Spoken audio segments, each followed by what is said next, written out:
Assalamualaikum warahmatullahi wabarakatuh.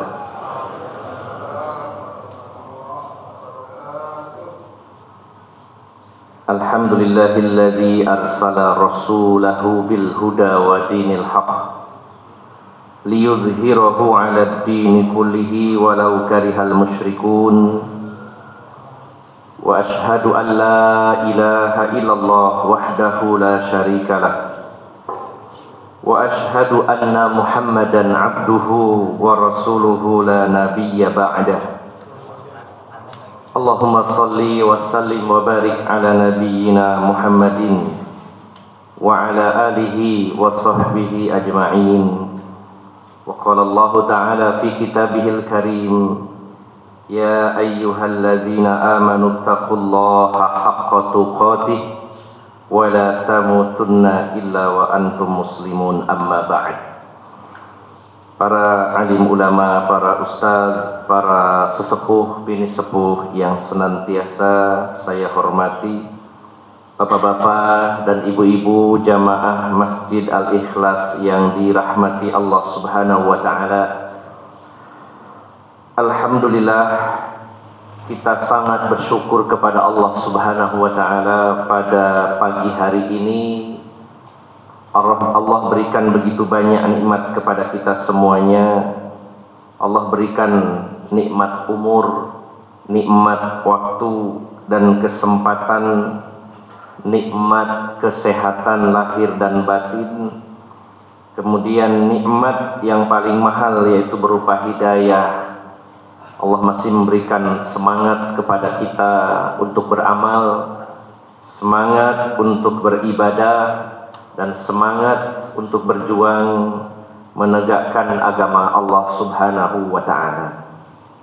Bapak Ibu jamaah sekalian yang dimuliakan Allah Subhanahu wa ta'ala, menegakkan agama ini dan juga menolong agama Allah Subhanahu wa ta'ala, salah satu poinnya adalah dengan memperdalam, mempelajari agama Allah Subhanahu wa ta'ala. Banyak sekali bentuk-bentuk perjuangan kita menolong agama Allah Subhanahu wa ta'ala. Dan itu dimulai dan yang paling utama dengan kembali kepada agama Allah. Kembali yaitu dengan merujuk, kembali mempelajari agama Allah Subhanahu wa ta'ala. Karena merupakan salah satu solusi, bahkan Rasulullah menyebutnya solusi tunggal dalam sebuah hadis, yaitu kembali kepada agama untuk mengembalikan kejayaan umat ini. Memang di sana dibutuhkan banyak unsur untuk mengembalikan kejayaan kaum muslimin, tapi dimulai dan diawali dengan kembali kepada agama Allah, yaitu dengan mempelajarinya. Rasulullah menyatakan, "Idza tabaya'tum bil 'inah wa akhadtum aznabal baqari wa raditum biz-zar'i wa taraktumul jihad, sallatallahu alaikum dhulla la yanzi'uhu hatta tarji'u ila dinikum." Kalau kalian sudah bertransaksi dengan sistem inah, salah satu jenis riba, kalau kalian sudah bertransaksi, bermuamalah dengan sistem ribawi, dan kalian sibuk dengan peternakan, perkebunan, bisnis dan lain-lainnya, sibuk sehingga melalaikan kalian, sehingga menyebabkan kalian cinta dunia. Wa taraktumul jihad, dan kalian sudah meninggalkan jihad fisabilillah, maka Allah akan menimpakan kekalahan, keterpurukan bagi kaum muslimin kita semuanya. Dan solusi yang diberikan Rasulullah sallallahu alaihi wasallam adalah solusi yang menyeluruh. Di awal Rasulullah menyatakan, kalau kalian bermuamalah dengan sistem riba, dan solusinya tidak disebutkan kalian harus tinggalkan riba, tidak seperti itu, tidak satu persatu. Kalian sudah sibuk dengan dunia, maka solusinya harus harus menghilangkan sifat hubbu dunia. Kalian telah meninggalkan jihad, maka harus berjihad. Tidak disebutkan solusinya satu persatu oleh Rasulullah, tapi dipukul rata, la yanzi'uhu hatta tarji'u ila dinikum. Maka kalian tidak akan pernah terangkat dari keterpurukan dan kekalahan itu sampai kalian kembali kepada agama Allah Subhanahu wa ta'ala. Kembali kepada agama Allah yaitu dengan mempelajarinya, kemudian tentunya dengan mengaplikasikan atau mengamalkannya dalam kehidupan kita sehari-hari. Dengan kembali kepada agama Allah, dengan mengaplikasikannya, maka poin-poin di awal yang jadi permasalahan akan hilang dengan otomatis. Bila kita kembali kepada agama Allah, tentu kita akan meninggalkan riba. Jika kita kembali kepada agama Allah, maka kita akan jauh dari perkara-perkara yang melalaikan kita dari mengingat Allah, termasuk hubbud dunya. Dan jika kita kembali kepada agama Allah, kembali mempelajarinya, maka semangat jihad kaum muslimin akan membara dalam setiap dada-dada kaum muslimin. Maka Bapak Ibu jamaah sekalian, pada pagi hari ini bukan hanya sekedar ngaji, bukan hanya sekedar rutinitas, tapi kita sedang mencari sebab datangnya kemenangan. Kita sedang berusaha mencari, melaksanakan sebab-sebab datangnya pertolongan dari Allah Subhanahu wa ta'ala, yaitu dengan kembali kepada agama Allah, yaitu dengan cara mempelajarinya. Ini merupakan salah satu saja, tapi yang paling pokok dan yang pertama kita lakukan dalam kalimat kembali kepada agama Allah Subhanahu wa ta'ala. Maka Bapak Ibu jamaah sekalian yang dimuliakan Allah Subhanahu wa ta'ala, mudah-mudahan dengan terus mendalami agama Allah Subhanahu wa ta'ala, maka mudah-mudahan kita selalu terjaga untuk tetap di jalan Allah Subhanahu wa ta'ala, dan semoga semangat juang, semangat jihad dalam dada kita tidak pernah padam hingga ajal mendatangi kita semuanya. Bapak Ibu jamaah sekalian, kita lanjutkan kajian kitab Asyratus Sa'ah, masih membahas Asyratus Sa'atis Sughra, tanda-tanda kiamat, yaitu tanda-tanda kecil. Kita masuk pada poin yang ke-28. Poin 27 kemarin, yaitu orang-orang tua yang berpenampilan muda, ya, sudah kita bahas. Masuk poin yang ke-28, di antara tanda-tanda kiamat, yaitu kathratus syuhi, banyaknya kekikiran, banyaknya kebakhilan. Sebenarnya dimaknai bakhil ada sedikit berbeda antara syuh. Kalau syuh ini lebih parah, lebih jelek dari bakhil, karena bakhil itu sifat atau sikap kikir kepada orang lain, tapi kalau syuh, kikirnya itu kepada orang lain dan kepada diri sendiri. Ya. Ada orang yang pelit kepada orang lain, tapi ada yang lebih parah, yaitu pelit kepada orang lain termasuk kepada dirinya sendiri. Syuh ini levelnya lebih parah dari bakhil, ya, karena dia pelit bukan hanya kepada orang lain, tapi pelit juga kepada dirinya sendiri. Artinya pelit kepada diri sendiri itu sebenarnya dia punya kemampuan untuk membiayai dirinya sendiri, tapi dia sangat perhitungan bahkan untuk dirinya sendiri. Memang kita dianjurkan untuk hidup sederhana, tapi bila ada, tentu kita jangan menyusahkan diri kita dengan sikap pelit kita kepada diri kita sendiri. Misalkan kita bolehlah sederhana dalam hal kepemilikan kendaraan, tapi bukan pula kita harus menyusahkan diri kita bila kita memang punya kemampuan, kecuali kalau tidak punya kemampuan. Dalam prinsip Islam, membelanjakan harta dengan catatan ada harta itu, maka pilih jalan tengah, jangan terlalu boros, jangan terlalu hemat. Allah menyatakan di antara ciri-ciri ibadur rahman, hamba-hamba Allah yang maha pengasih itu adalah walladzina idza anfaqu lam yusrifu wa lam yaqturu wa kana baina dzalika qawama. Ini sebuah prinsip yang luar biasa dalam Islam. Dan orang-orang yang termasuk ibadur rahman, hamba-hamba Allah yang pengasih itu, walladzina idza anfaqu, orang-orang yang kalau belanja, membelanjakan hartanya, mengalokasikan hartanya, lam yusrifu, tidak berlebih-lebihan, walam yaqturu, tidak terlalu ngirit, wa kana baina zalika qawama, akan tetapi pertengahan di antara itu. Ini dengan catatan ada uangnya, ada yang bisa dibelanjakan. Sebagai contoh, kalau ada orang atau kita punya dana 500 juta untuk beli mobil, uangnya ada 500 juta. Sebaiknya beli mobil yang berharga 500 juta atau yang 30 juta.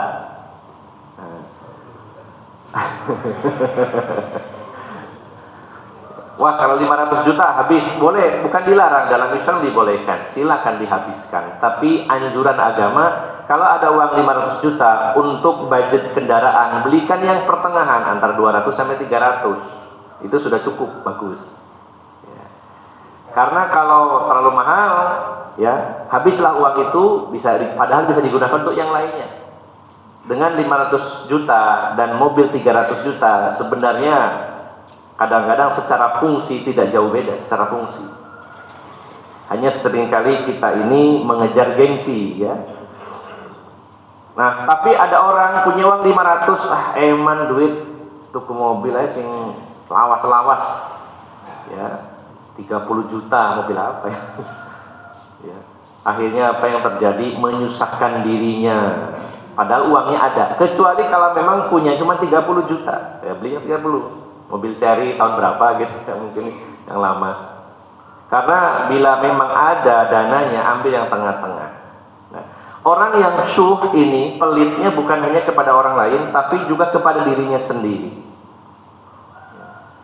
Punya dana, punya uang, HP itu sudah lecet, sudah susah, sudah banyak mengganggu dirinya. Padahal dia punya uang untuk membelinya, kecuali kalau memang tidak ada. Atau uangnya digunakan untuk yang lain. Ini ada uang nganggur, dia punya HP-nya menyusahkan dirinya dengan alasan eman. Nah, ini adalah orang yang pelit kepada dirinya sendiri. Uangnya banyak,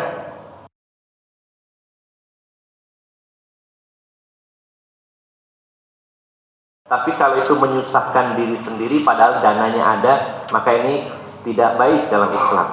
Dia adalah orang yang pelit kepada dirinya sendiri. Nah, ternyata salah satu tanda kiamat itu banyak orang-orang yang pelit, bahkan ini levelnya syuh, sangat pelit. Bukan hanya kepada orang lain, bahkan kepada dirinya, termasuk kepada keluarganya, sangat ngirit, sangat pelit. Ini merupakan tanda kiamat. Ya, sebagaimana ada beberapa hadis Nabi SAW. Yang pertama dari Abu Hurairah, hadis riwayat Tabrani. Rasulullah bersabda, min asyratis sa'ati an yazharas suhhu. Di antara tanda-tanda kiamat adalah banyaknya kekikiran di tengah-tengah masyarakat kita. Banyaknya orang-orang yang pelit, yang perhitungan. Nah, terujinya Bapak Ibu jamaah sekalian, terutama di masa-masa yang sulit. Ini memang ujian bagi kita semuanya. Setelah pandemi COVID-19, ini banyak orang itu yang mau mengeluarkan uang tuh mikir-mikirnya panjang sekali. Mau infak, mau sodako, aduh saya pikir-pikir. Kalau dalam urusan-urusan yang bukan berkaitan dengan infak atau sodako maksudnya, silakan diperhitungkan ya. Tapi dalam masalah sodako pada dasarnya tidak ada perhitungan, bebas. Ya. Setidaknya jangan sampai karena hitung-hitungan lalu melupakan untuk tidak bersodaqah. Na'udzubillah. Uangnya ada, hitung-hitung tapi tidak pernah keluar untuk infak fisabilillah di jalan Allah Subhanahu Wa Taala. Banyak pilihan-pilihan. Mau sodaqah harian, mau sodaqah pekanan, silakan. Ya, di luar zakat yang diwajibkan. Tapi karena banyak sekali perhitungan, dengan alasan ini zaman semakin berat, barangkali ini inflasi, ya, harga beras ini sekarang mahal, beritanya inflasi besar-besaran khususnya di Mojokerto karena beras mahal. Nah, kalau terlalu banyak pengeluaran ini membahayakan diri dan keluarga, sehingga perhitungan, tapi perhitungannya dalam masalah amal, ini perlu kita waspadai. Dalam hitungan-hitungan urusan bisnis tentu harus ada laporan, dalam usaha harus ada pengeluaran yang tercatat, pemasukan yang tercatat, bagaimana caranya efisiensi dan lain-lain, tentu sangat baik ya, dalam urusan bisnis. Tetapi dalam beramal jangan sampai terlalu banyak perhitungan sehingga kita akhirnya tidak jadi beramal. Khawatir kita termasuk ambil bagian dari orang-orang yang menjadi salah satu tanda kiamat, yaitu orang-orang yang pelit. Karena di antara tanda kiamat banyaknya kekikiran di tengah-tengah masyarakat. Orang sudah tidak peduli lagi dengan orang lain, hanya memikirkan dirinya sendiri. Ini merupakan tanda-tanda kiamat. Kemudian lanjutnya hadis yang kedua, riwayat Bukhari dari Abu Hurairah juga dari Nabi SAW. Beliau bersabda, yataqarabuz zaman wa yanqusul amal wa yulqas suhu.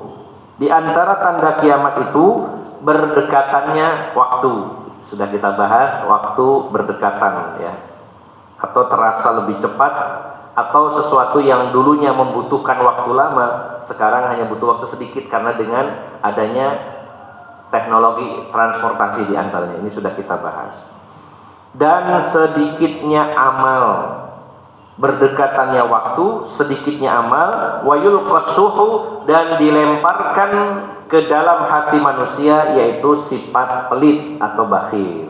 Ini merupakan tanda kiamat. Yang ketiga, hadis riwayat Imam Tabrani dari Muawiyah. Beliau berkata, saya mendengar Rasulullah SAW bersabda, la yazdadul amru illa syiddah wa la yazdadun nasu illa suhan. Tidaklah urusan ini ya, bertambah kecuali semakin sulit. Artinya urusan-urusan ini semakin hari semakin sulit, semakin rumit. Dan tidaklah menambah bagi manusia kecuali kekikiran. Artinya semakin hari semakin banyak orang-orang yang kikir, orang-orang yang pelit. Ini merupakan tanda kiamat. Bapak Ibu jamaah sekalian, wasuhu khuluqun mazmumun naha anhul Islam wa bayyana anna man wuqiya suha nafsihi faqad faza wa aflah. Sifat kikir itu adalah akhlak yang tercela, merupakan sifat yang tercela. Dan Islam melarangnya setiap dari kita memiliki sifat pelit. Dan Islam menjelaskan bahwasanya siapa saja yang terjaga dari sifat kikir, maka dia beruntung dan sukses. Pentingnya memiliki mindset yang benar berdasarkan Islam. Ya seperti ini contohnya. Karena kebanyakan pola pikir manusia, kalau orang itu perhitungan dan pelit, dia akan dapat keberuntungan. Sampai ada prinsip, kalau ingin kaya, bolehlah bahasanya, kalau ingin kaya harus berhemat. Tapi ada juga orang yang kaya hasil dari kekikiran.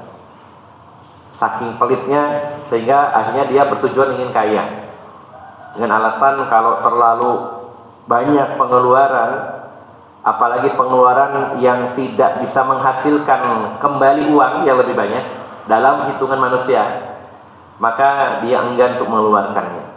Dihitung-hitung dia aja tidak pernah berinfak, bersedekah di jalan Allah Subhanahu wa taala. Maka secara hitungan manusia seolah-olah secara nominal dia untung. Tapi dalam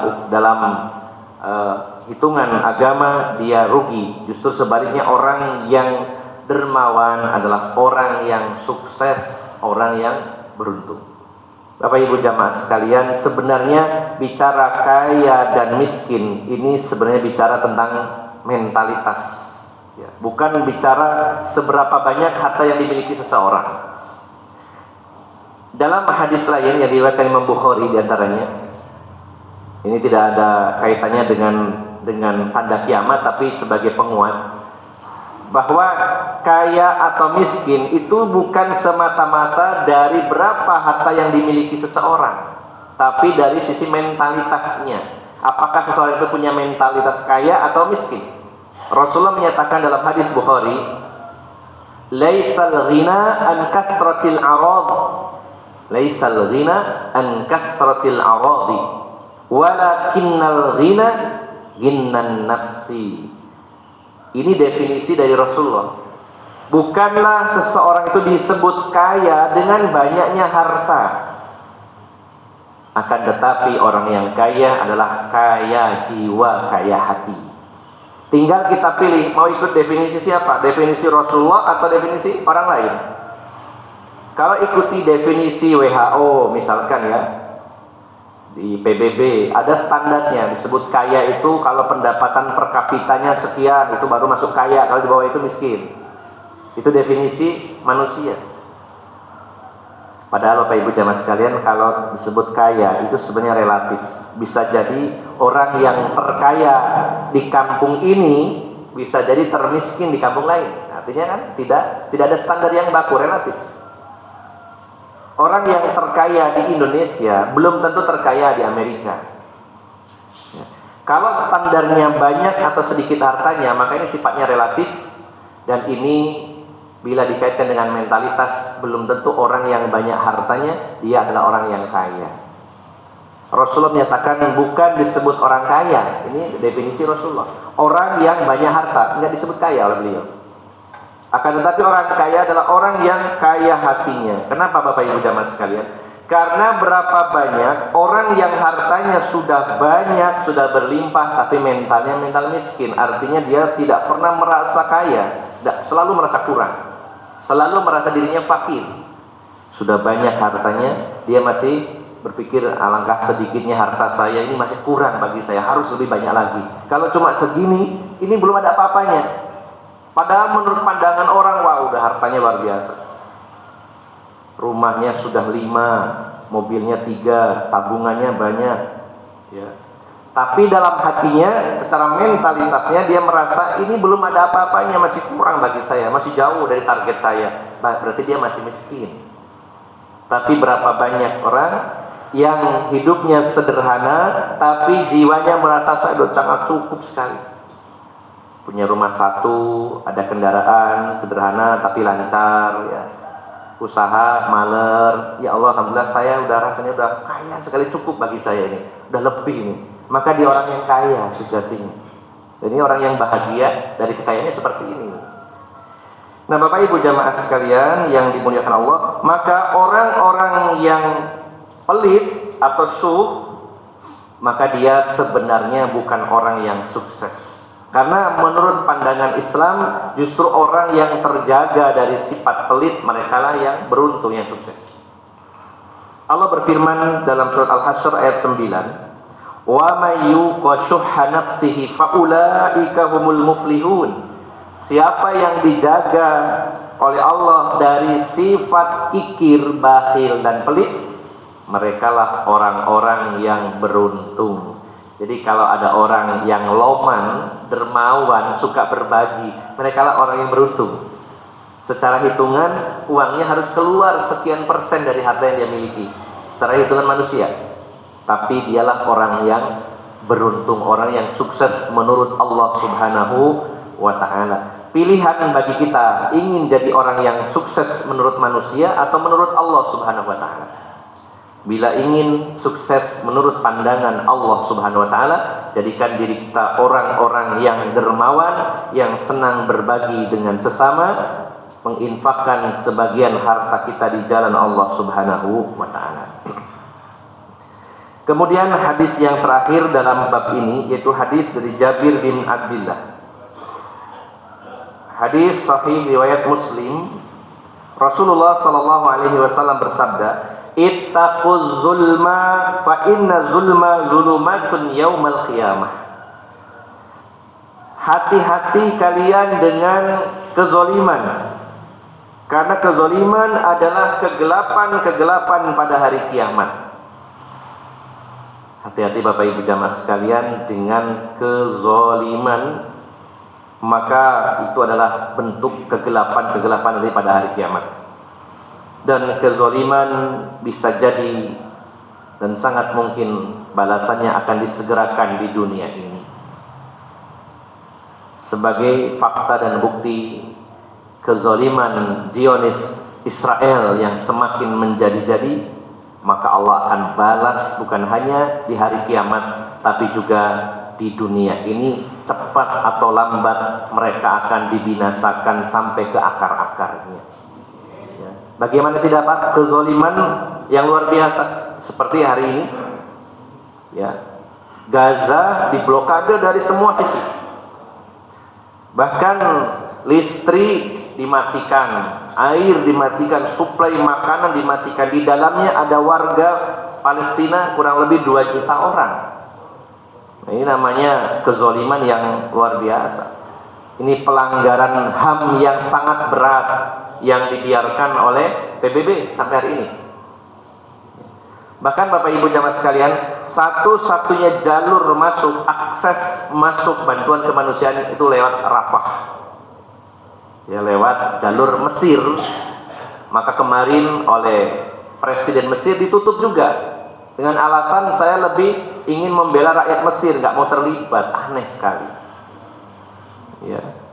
Dibuatkan tembok yang cukup tinggi, dijaga di perbatasan di Rafah, di mana selama ini bantuan kemanusiaan lewat situ. Dikelilingi dari darat, udara. Tapi Bapak Ibu jamaah sekalian yang dimuliakan Allah Subhanahu wa taala, inilah bentuk kezaliman di mana kezaliman akan dibalas secara otomatis dan tidak pakai lama di dunia ini. Kita harus yakin seyakin-yakinnya. Kita memang sedih dengan kesedihan saudara-saudara kita, tapi juga kita harus optimis dan bersemangat menyemangati saudara-saudara kita di sana dengan dukungan apapun yang kita miliki. Apakah itu berupa darah bila kita mampu, kalau tidak dengan donasi, kalau tidak dengan minimal dengan doa, termasuk dengan edukasi kepada masyarakat kita terkait keadaan di Palestina. Karena banyak sekali informasi-informasi yang justru menyudutkan kaum muslimin, menyudutkan para pejuang di sana. Ya. Sudahlah mereka berat di sana, di sini kita malah menjatuhkan mereka, saudara-saudara kita. Nah, maka butuh adanya dukungan dengan 3D, darah, donasi, dan doa, plus satu lagi kita gali informasi yang valid, yang benar, dan kita sampaikan, kita edukasi masyarakat kita bahwa berita-berita propaganda yang salah dari mereka musuh-musuh Islam harus kita counter, kita luruskan. Nah, maka ini bentuk kezaliman yang kita harus yakin bahwa Allah akan balas itu di dunia ini. Kezaliman yang luar biasa. Ini juga tidak butuh waktu lama, dalam waktu yang singkat mereka berencana akan melakukan serangan darat, invasi, tapi sekarang sedang disibukkan dengan banjir yang luar biasa di Tel Aviv, dan juga badai tornado yang di luar dugaan mereka, dan juga badai pasir, ya, badai padang pasir, sehingga Israel atau Zionis Israel menunda penyerangan ke Gaza. Ya, ini semakin ramai hari demi hari, dan banyak sekali juga negara-negara lain yang terlibat di dalamnya. Bila tidak terjadi gencatan senjata sebagaimana sebelum-sebelumnya, maka kemungkinan besar perang dunia pun akan terjadi lewat sini. Bisa jadi kalau tidak ada gencatan senjata. Karena beberapa kali, ini yang keberapa ini, yang keempat ya, agresi militer Israel tahun 2008, 2012, 2014, 2021, berarti ini yang kelima. Ya. Secara besar-besaran agresi militer Israel ke Palestina yang kelima. Dan dampak kerusakannya melebihi 4 agresi yang belakangan. Ya. Jadi tahun 2008, 2012, 2014, dan 2021, kerusakan yang ditimbulkan dengan agresi yang kelima ini masih lebih besar yang sekarang kelima ini. Dan kemungkinan besar akan melibatkan banyak negara. Hari ini juga Suriah, karena pangkalan udara atau bandara udaranya dibombardir Israel, juga tidak terima. Kemudian juga Turki juga tidak terima, Lebanon juga terlibat, Yordania, kemudian juga negara-negara di luar sana juga banyak yang mengecam, dan akhirnya juga mulai ancang-ancang. Wallahu alam, apakah ini menjadi pintu gerbang perang ketiga, perang dunia ketiga, kita juga tidak tahu. Namun yang harus kita pikirkan adalah di mana posisi kita saat ini terkait kondisi Palestina, negeri yang dibarokahi oleh Allah Subhanahu wa taala. Maka Bapak Ibu jamaah sekalian, kita harus ingat bahwa apa yang disabdakan Rasulullah, kezaliman itu adalah kegelapan pada hari kiamat. Maka kezaliman siapapun, termasuk kezaliman Zionis Israel, akan membuahkan hasil, yaitu kebinasaan mereka, bukan hanya di akhirat tapi juga di dunia ini. Kemudian Rasulullah juga mewanti-wanti, wattaqus syuha, dan takutlah, hati-hatilah kalian dengan sifat bakhil, sifat kikir. Fa inna suha ahlaka man kana qablakum, karena sesungguhnya kekikiran itu membinasakan orang-orang sebelum kalian. Jadi pelajaran ibrah bagi kita semuanya bahwa orang-orang yang kikir akan dibinasakan oleh Allah Subhanahu wa taala sebagaimana orang-orang sebelum kita. Allah memberikan contoh saja satu orang, yaitu Qarun. Orang yang sangat kaya raya, tapi dia sangat bakhil dan menyombongkan diri dan merasa bahwa kekayaannya dia dapatkan karena kepintaran dirinya dan melupakan Allah Subhanahu wa taala. Qarun ini gambaran orang yang luar biasa kekayaannya. Sampai-sampai kunci-kunci gudangnya kalau dikumpulkan tidak bisa diangkat oleh orang yang paling kuat waktu itu. Itu kuncinya aja Pak ya. Satu kunci gudangnya seberapa besarnya kita juga tidak tahu, namun sangat banyak harta yang dimiliki oleh Qarun. Dan akhirnya Allah binasakan yang pertama orangnya dulu. Allah binasakan Qarun. Setelah itu ada fitnah kepada Nabi Musa bahwa Allah membinasakan Qarun karena Nabi Musa punya ambisi dengan hartanya Qarun. Nah, setelah ada ungkapan tersebut yang disebarkan di tengah-tengah masyarakat Mesir waktu itu bahwa Nabi Musa punya ambisi dengan hartanya Qarun sehingga yang dibinasakan cuma Qarun, maka setelah itu Allah tenggelamkan juga hartanya ke dasar bumi ya. Sehingga kalau ingin nyari harta karun silakan dicari di Mesir sana ya. Kalau di Indonesia hanya istilah saja harta karun, tapi sebenarnya adanya di sana ya, karena ditenggelamkan juga di Mesir. Nah, jadi Bapak Ibu jamaah sekalian, kita harus hati-hati bahwa Allah pernah memberikan contoh orang-orang sebelum kita yang dibinasakan karena kebakhilan, karena kekiran yang mereka lakukan. Bapak Ibu jamaah sekalian, maka di sini dijelaskan oleh Al-Qadi Iyad bahwa kebinasaan itu kebinasaan di dunia, namun juga tentunya kebinasaan di akhirat bagi orang-orang yang kikir. Maka orang-orang yang kikir adalah orang-orang yang berkontribusi menjadi bagian dari orang-orang yang menjadi tanda di antara tanda-tanda kiamat.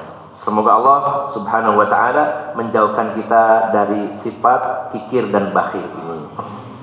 Semoga Allah Subhanahu wa taala melindungi dan menjaga kita dari sifat kikir dan bakhil, dan semoga Allah bukakan pintu-pintu rezeki untuk kita semuanya, namun juga diberikan peluang dan kesempatan untuk berjihad di jalan Allah dengan harta yang Allah amanahkan kepada kita semuanya. Semoga bermanfaat. Mohon maaf atas segala kekurangan. Billahi taufiq wal hidayah. Assalamualaikum warahmatullahi wabarakatuh.